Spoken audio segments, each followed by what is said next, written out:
হ্যাঁ, নতুন টাকা নেও, এটা তোমার, এটা তোমার, আর এগুলো সব আমার। ভাই আমাকেও একটা দেন। তোমাকে দেবো কেন? ভাই ওদের সবাইকে যে দিলেন আমাকেও একটা দেন।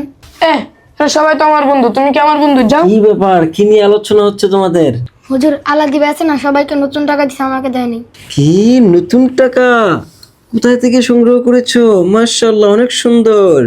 হুজুর, বাজার থেকে 100 টাকা বেশি দিয়ে কিনে নিয়ে আসছি। আস্তাগফিরুল্লাহ, কি বলো? এগুলো তো আগুন।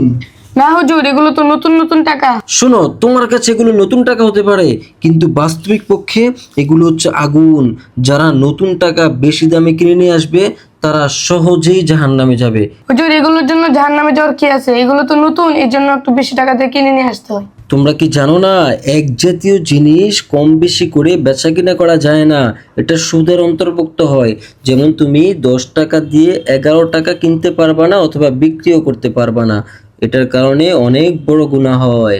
হুজুর, এগুলো তো আগে আমার জানা ছিল না, এখন থেকে প্রতিজ্ঞা করছি অতিরিক্ত টাকা দিয়ে নতুন টাকা নিব না।